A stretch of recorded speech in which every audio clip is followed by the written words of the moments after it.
네, 안녕하세요. 이번 코너는 대표 해외 주식들의 일관 성과를 나타낸 순위를 살펴보는 시간입니다. 뿐만 아니라 간밤에 대체 무슨 일이 있었는지 하나하나 짚어드릴 거고요. 저는 순위를 달린 남자 순달남 한 종목입니다. 오늘도 S&P 500 기준 수익률 상위 5개부터 달려보겠습니다. 나스닥보다는 다우가 좀 많이 강세였기 때문에 오늘 순위를 보면 성장주보다는 가치주가 더 강하겠죠? 예, 맞습니다. 1위부터 1위인 아파치부터 5위인 마라톤 오일까지 정말 깔끔하게 다 에너지 섹터로 도배가 되어 있고요. 그래서 오늘은 좀 공통된 이야기를 하도록 하겠습니다. 아무래도 석유 수요 증가에 대한 투자자들의 베팅이 좀 계속적으로 되면서 유가가 강세인 것에 영향을 받았습니다.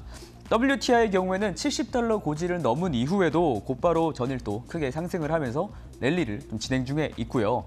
이에 따라서 원유와 가스 생산 섹터를 추종하는 ETF인 XOP의 경우에도 어제 5%가 넘는 상승 마감을 했습니다. 원유가 강세인 요인에는 수요와 공급 모두에서 각각 그 이유를 찾을 수가 있는데요. 다시 말해서 수요는 느는데 공급은 여전히 부족하다는 말입니다. 특히 이제 중국을 포함한 아시아 지역에서 원유 수요 회복이 완연하기 때문에 지금 이런 현상이 지금 비춰지고 있는 것 같고요. 더군다나 이제 미국에서는 여름 드라이빙 시즌이 오고 있습니다. 이 드라이빙 시즌이 오고 있다는 말도 원유 수요를 늘리는데 한몫을 하고요. 저도 그 미국에서 서부 같은 데 보면은 산타모니카에서 말리부 지역까지 이렇게 해안도로를 쫙 드라이빙하면 얼마나 기분이 좋을까라고 생각을 하고 있는데 장롱 면허기 때문에 자율주행 기술이 개발되면 가겠습니다. 네, 현재 미국에서는 친환경 에너지에 대한 중요성 때문에 주주들은 이제 환경행동주의 투자자들이 조금 득세를 하고 있는데요. 이들이 미국 셰일 오일 기업들이 더 이상 생산을 크게 늘리지 못하도록 압박하는 사건도 많이 일어난다고 합니다. 그렇기 때문에 이런 주주들은 새로운 시추 시설에 대해서 투자할 바에는 배당으로 달라는 움직임을 가져가고 있다고 하는데요. 이 때문에 미국 내에서 생산 급증도 기대하기 어렵다는 분석도 분명히 있는 상황입니다.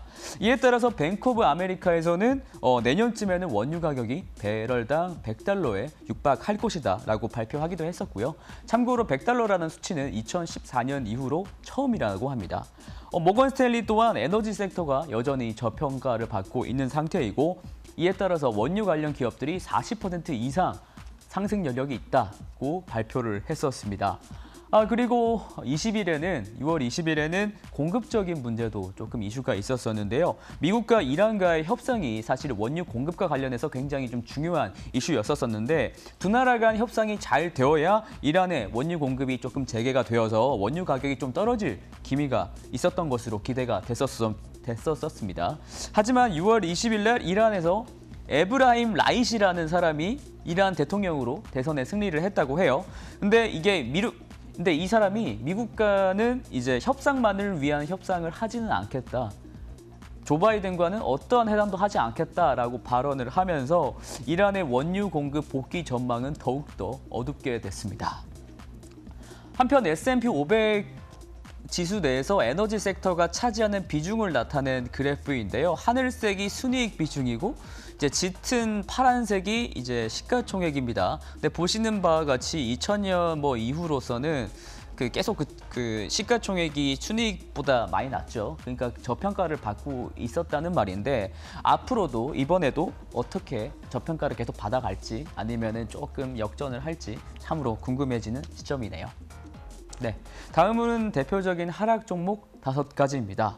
전주 금요일과는 좀 반대되는 흐름으로 성장주가 조금 많이 약세였던 하루였고요. 특히 반도체 기업들의 좀 내림세가 눈에 띄는데 AMD가 2%가 넘는 하락을 보였었고요. 그다음에 AMD가 인수 대상으로 지금 보고 있는 자일링스도 3%가 빠지면서 1위에 랭크가 됐습니다. 그리고 여기 순위에는 없지만 이제 많이들 갖고 계시는 엔비디아도 함께 내림세를 겪으면서 1% 중반대의 하락을 보였었습니다.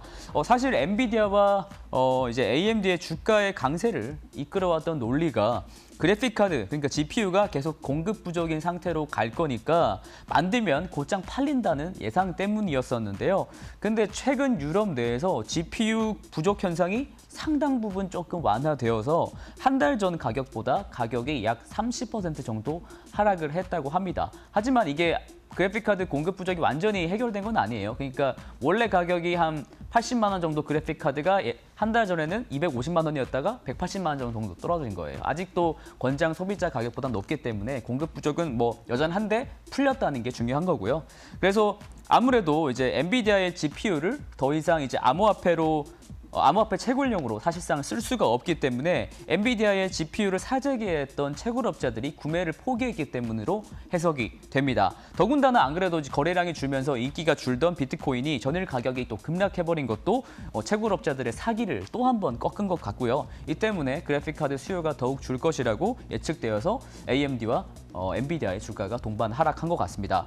또한 이제 시티은행에서 PC 수요가 재고가 그래도 조금 많은 상황이고 기존에 예상했던 것보다는 PC 수요가 조금 저조할 것이다라고 발언했던 점도 악영향을 끼친 것 같습니다. 하지만 그래픽카드가 채굴업자들 손에 더 이상 넘어가는 게 아니라 그 말인즉슨 그래픽카드가 온전히 절실히 필요한 사람들, 그러니까 게이머들에게 잘 인도되는 정상적인 환경으로 되돌아간다는 말이거든요.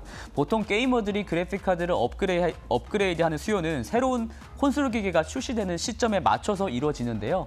비트코인 채굴업자 때문에 지금껏 그래픽카드를 제대로 구매하지 못했던 사람들이 앞으로 대거 구매에 들어갈 수 있다는 점은 좀 눈여겨봐야 될 점인 것 같습니다. 실제로 에버코어에 따르면은 암호화폐 수요가 떨어져도 게임 관련 이연 수요만 약 35억 달러에 달하는 큰 시장이라고 발언을 했습니다. 이 점 유념 바랍니다. 네, 다음은 이제 순달람의 이제 히든 코너인데요. 오늘은 이제 화요일이니만큼 미래에셋증권에서 가장 순발력이 넘치실 것 같은 2030 세대 고객님들께서 선택하신 종목들입니다. 종목 5개 리스트 바로 보시겠습니다. 투자 방식이 참으로 좀 다양한 것 같아요. 1위는 이제 SPY, 이제 S&P 500 추종하는 패시브형 ETF도 있고요.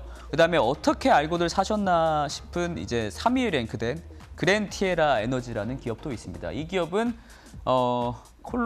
콜롬비아와 에콰도르에서 원유와 가스를 채굴해서 생산하는 기업인데요. 가격도 그렇고 어떻게 알고 사셨는지 저도 참 궁금합니다. 좀 여쭙고 싶네요. 네. 그리고 오늘도 중국 업체가 좀 눈에 띄는데요. 바로 홍콩 거래소에서 상장된 길리자동차입니다. 중국 내에서는 그래도 프리미엄 차량으로 손꼽히고 있고요. 여타 업체와는 다르게 해외 수출도 하는 그래도 좀 잘 나가는 기업이라고 볼 수가 있는데요. 한편 이제 전 세계에 돌아다니는 신에너지 자동차, 전기차를 포함한 신에너지 자동차의 절반은 중국 내에서 돌아다닌다고 합니다. 그만큼 중국 내에 신에너지 자동차가 진짜 많다는 말인데 그럼에도 중국의 신에너지차 시장 침투율은 9%가 안 되기 때문에 전기차 관련된 시장 성장 여력은 충분한 것 같은데요. 이 와중에 길리자동차의 주가 흐름은 굉장히 괜찮은 지금 상황으로 보시면 됩니다. 특히 이제 이것은 5월에 길리자동차의 신에너지 자동차 판매량이 한 달 만에 무려 65%가 상승했기 때문인데요. 길리자동차는 이제 폭스콘과 협력해서 이제 전기차 플랫폼을 다변화하고 바이두와는 합작 회사도 만들었습니다. 그리고 2025년까지 완전 자율주행차를 선보인다고도 말을 했었고요. 그래서 중국 업체들 중에서는 전기차 생산뿐만 아니라 이제 자율주행 차량 소프트웨어까지 가장 다변화해서 발빠르게 협력을 모색하는 곳이 길리자동차이기 때문에 더욱이 부각을 받는 것 같습니다. 중국 신에너지 자동차에 대한 관심도 반드시 지켜주시길 바랍니다. 네, 이상 순위에 대한 설명 마치겠고요. 내일도 열심히 달리겠습니다. 순달람이었습니다.